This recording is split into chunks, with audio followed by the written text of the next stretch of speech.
تو حاضرین دم بخود رہ گئے۔ منوہر لال کے چہرے پر ایک رنگ آ رہا تھا تو ایک جا رہا تھا۔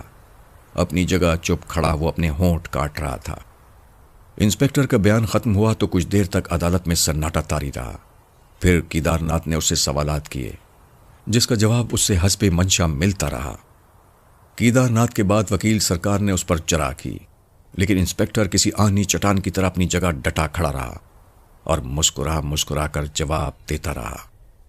تمہارے پاس اس بات کا کیا ثبوت ہے کہ منوہر لال نے ملزم جمیل احمد خان کو اس حادثے میں پھانسنے کی کوشش کی ہے، جبکہ یہ بات ثابت ہو چکی ہے کہ ایکسیڈنٹ ملزم کی کار سے ہوا ہے، جس کے فوٹوز عدالت کی فائل میں موجود ہیں؟ وکیل سرکار نے سوال کیا تو انسپکٹر نے اسے مسکراتی ہوئی نظروں سے دیکھا، پھر سنجیدگی اختیار کر کے براہ راست عدالت سے کہا، مائی لارڈ، میرے پاس ایسا ثبوت موجود ہے جو نہ صرف میرے بیان کو سچا ثابت کر دے گا بلکہ عدالت پر یہ بات بھی آشکار ہو جائے گی کہ ایس پی منوہر لال نے محض تعصب کی بنا پر جمیل احمد خان کو پھانسنے کی خاطر شہادتوں کو مسخ کر کے اور واقعات کو اپنی مرضی کے سانچے میں ڈھال کر عدالت کو بھی دھوکہ دینے کی کوشش کی ہے۔ لیکن مائی لارڈ، قبل اس کے کہ میں اپنا ثبوت پیش کروں، عدالت سے اس بات کی پرزور درخواست کروں گا کہ جو کچھ میں کہوں اس کی تصدیق بغیر کسی تاخیر کے فوری طور پر کر لی جائے۔ مبادا منوہر لال اس ثبوت کو بھی درمیان سے ہٹانے کی کوشش کرے۔ تم اپنا ثبوت پیش کرو۔ اگر عدالت نے اس کی اہمیت کو محسوس کیا تو اس کی تصدیق میں یقیناً کسی تاخیر سے کام نہیں لیا جائے گا۔ عدالت میں موجود ہر شخص کی نگاہیں انسپکٹر ساجد پر جمی ہوئی تھیں۔ جج کی یقین دہانی کے بعد انسپکٹر نے ایک نظر منوہر لال پر ڈالی، پھر اس نے بیان دینا شروع کیا۔ مائی لارڈ، وقوعے والے روز منوہر لال اور میں دونوں ساتھ ساتھ تھے۔ ایکسیڈنٹ جمیل احمد خان کی گاڑی سے نہیں بلکہ نرنجن لال نامی ایک شخص کی کار سے ہوا تھا جو موقع پر ہی جاں بحق ہو گیا۔ واقعات سے پتہ چلتا ہے کہ نرنجن لال ان 3 مرنے والوں میں شامل تھا جو جمیل احمد خان کی گاڑی سے ہلاک ہوئے، مگر اصل میں یہ بات نہیں ہے، بلکہ واقعہ یہ ہے کہ نرنجن لال کی گاڑی سے ایکسیڈنٹ ہوا تھا۔ نرنجن لال اپنی اور دوسری کار میں بیٹھنے والے اپنے دوستوں کی موت کا سبب بنا۔ منوہر لال حادثے کی اطلاع ملنے پر مجھے اپنے ساتھ لے گیا تھا۔ انسپکٹر نے تفصیل کے ساتھ سب کچھ بتاتے ہوئے کہا، نرنجن لال چونکہ ایس پی صاحب کا دوست تھا اس لیے اسے خاموشی سے چتا کی آگ کے حوالے کر دیا گیا۔ جمیل احمد خان اور نرنجن لال کی گاڑیاں ایک ہی ماڈل کی تھیں، اس لیے منوہر لال نے اپنی سابقہ معلومات کی بنا پر جمیل احمد خان کو پھانسنے کا شرمناک منصوبہ بنایا۔ جمیل احمد خان کو گاڑی سمیت بلا کر اس کی نمبر پلیٹ نرنجن لال کی گاڑی پر لگا دی اور اس کی گاڑی کو اپنے گیرج میں چھپا دیا۔ ایس پی صاحب کا خیال تھا کہ جمیل احمد خان کو سزا ملنے کے بعد اس کی گاڑی فروخت کر دی جائے گی۔ جمیل احمد خان کو حادثے کا مجرم قرار دینے کی خاطر منوہر لال نے اسے کرائے کے غنڈوں سے اس حد تک پٹوایا کہ اسے اپنا ایک ہاتھ بھی گنوانا پڑا۔ پھر بے ہوشی کی حالت میں اسے ہسپتال میں داخل کرا دیا گیا۔ انسپکٹر ساجد نے اپنا سلسلہ کلام جاری رکھتے ہوئے کہا، منوہر لال نے یہ تمام ڈرامہ اس خوبصورتی سے اسٹیج کیا کہ کسی کو ذرہ برابر شبہ بھی نہ ہو سکا۔ مجھے اس بات کی دھمکی دی گئی کہ اگر میں نے زبان کھولنے کی کوشش کی تو مجھے بھی کسی جھوٹے مقدمے میں ملوث کر دیا جائے گا۔ میں خاموش رہا، مگر جب ایس پی منوہر لال نے 50,000 کی رقم بے گناہ جمیل سے طلب کی تو میں چپ نہ رہ سکا۔ انسپکٹر کے بیان سے حاضرین میں کانا پھوسی شروع ہو گئی تھی۔ منوہر لال غصے میں کھڑا دانت پیس رہا تھا۔ وکیل سرکار نے ایک اچھٹتی ہوئی نظر منوہر لال پر ڈالی، پھر انسپکٹر کو مخاطب کر کے پوچھا، کیا تمہیں یقین ہے کہ ملزم کی کار اس وقت بھی صحیح سالم حالت میں منوہر لال کے گیراج میں موجود ہوگی؟ مائی لارڈ، انسپکٹر نے براہ راست جج سے کہا، میں نے اتنے دنوں تک اپنی زبان محض اس لیے بند رکھی تھی کہ منوہر لال نے پیش آنے والے حادثے کے دوسرے ہی روز جمیل احمد خان کی کار کو اپنے گیراج سے ہٹا کر کسی ویران جگہ منتقل کر دیا تھا۔ جس روز میرے مخبروں نے مجھے اطلاع دی تھی کہ کار کو نرنجن لال کے گیراج میں پہنچا دیا گیا ہے، اگر میری اطلاعات غلط نہیں ہیں تو وہ کار آج بھی نرنجن لال کی کوٹھی سے برآمد کی جا سکتی ہے۔ میں عدالت سے اپیل کروں گا کہ آج کی کارروائی ختم ہونے سے پہلے نرنجن لال کی کوٹھی کی تلاشی لی جائے، ورنہ منوہر لال یقیناً اس اہم ثبوت کو بھی تباہ کر ڈالے گا۔ میں پولیس کی حراست میں کھڑا حیرت سے پل کے جھپکا رہا تھا۔ انسپکٹر کا بیان میرے لیے ناقابل یقین تھا، اس لیے کہ یہ بات مجھے بخوبی یاد تھی کہ وہ ہولناک حادثہ میری ہی کار سے رونما ہوا تھا، لیکن میں نے اس موقع پر اپنی زبان بند ہی رکھی۔ جج نے کچھ دیر غور و خوض کرنے کے بعد عدالت برخاست کر دی اور میرے وکیل کی اصرار پر خود پولیس کی جماعت کے ساتھ نرنجن لال کی کوٹھی پر گیا، جہاں گیراج سے ایک ایسی کار برآمد ہو گئی جو رنگ اور ماڈل کے اعتبار سے میری کار جیسی تھی، لیکن اس پر جو نمبر پلیٹ موجود تھی وہ نرنجن لال کی کار کی تھی۔ جج نے کار کو تفتیش کی غرض سے ایک دوسرے ایس پی کے حوالے کیا اور مقدمے کی کارروائی اگلی پیشی تک ملتوی کرا دی۔ 15 روز تک مجھے کسی بات کا علم نہ ہو سکا۔ 16ویں روز جب مقدمہ دوبارہ پیش ہوا تو مجھے باعزت طور پر بری کر دیا گیا۔ ایس پی منوہر لال کو اپنی پوزیشن کا ناجائز استعمال اور عدالت کو دھوکہ دینے کے الزام میں گرفتار کر لیا گیا۔ انسپکٹر ساجد کو عدالت کی جانب سے انعام کا مستحق قرار دیا گیا۔ نرگس نے میری رہائی کے احکام سنے تو خوشی سے بے تاب ہو کر بھری عدالت میں مجھ سے لپٹ گئی۔ میں نے انسپکٹر کا شکریہ ادا کیا، پھر حیران و پریشان عدالت سے باہر نکل آیا۔ نرگس کو مقدمے کی کارروائی سے زیادہ میری رہائی کی خوشی تھی، لیکن میں سنجیدگی سے سوچ رہا تھا کہ آخر یہ سب کیوں کر ممکن ہو گیا؟ وہ کون سی طاقت تھی جس نے ناممکنات کو ممکن کر دکھایا؟ انکا۔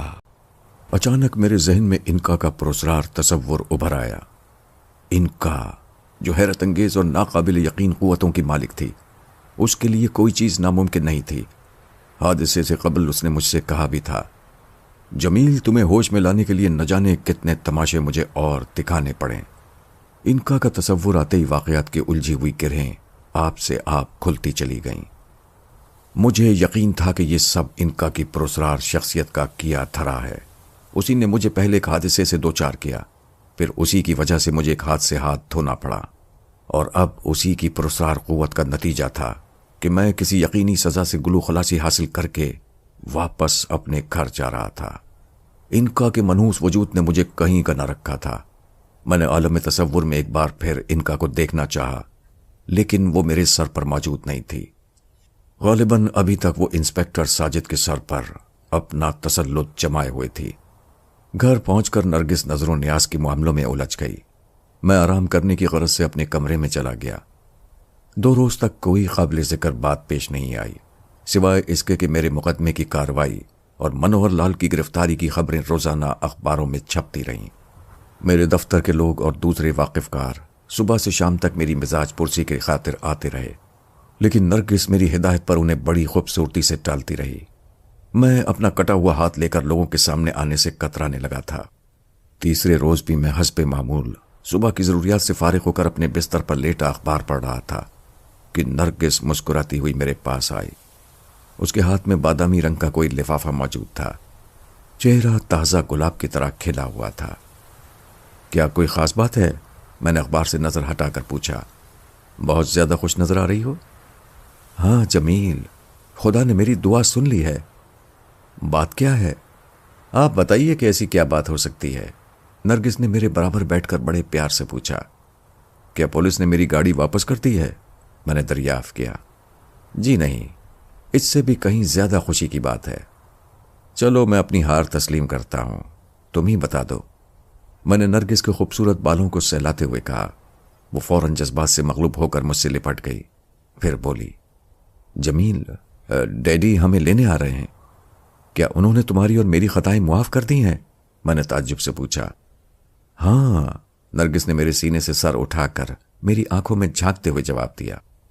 ڈیڈی نے اخبارات میں ہمارے حالات پڑھ کر ہمیں معاف کر دیا ہے۔ انہوں نے ہمیں تیار رہنے کا حکم دیا ہے، پرسوں وہ بمبئی پہنچ رہے ہیں۔ اب ہماری پریشانیوں کے دن ضرور ختم ہو جائیں گے۔ خدا تمہاری زبان مبارک کرے، میں نے آہستہ سے کہا، پھر اپنے کٹے ہوئے بازو کی طرف حسرت بھری نگاہوں سے دیکھنے لگا۔ نرگس میرے چہرے کے تاثرات بھانپ کر بولی، جمیل، خدا کے لیے ان باتوں کو بھول جائیے۔ جب میں آپ کا بازو موجود ہوں تو پھر یہ فکر کیوں؟ نرگس میری زندگی۔ میں نے نرگس کے لہجے میں سچے پیار کی جھلک دیکھی تو بے اختیار اسے لپٹا کر پیار کرنے لگا۔ میں اس کی خوشیوں میں برابر کا شریک ہونے کا اظہار کرنا چاہتا تھا۔ نرگس دن بھر ضروری سامان کی پیکنگ کرانے میں مصروف رہی۔ وہ بے حد خوش تھی۔ میں دیکھ رہا تھا کہ وہ کم از کم 2-4 ماہ کے لیے اپنے والد کے ہاں قیام کرنے کا ارادہ رکھتی ہے، ورنہ اتنے سامان کی بھلا کیا ضرورت تھی؟ بمبئی سے میرا دل اچاٹ ہو چکا تھا، اس لیے میں نے نرگس سے کوئی سوال نہیں کیا۔ مجھے خوشی تھی کہ مسٹر اصفہانی کی نرگس سے ناراضی ختم ہو چکی ہے۔ اب کم از کم نرگس کے لیے میرے بعد کوئی سہارا پیدا ہو گیا تھا۔ مجھے یقین تھا کہ اب میں قدرے سکون کا سانس لے سکوں گا۔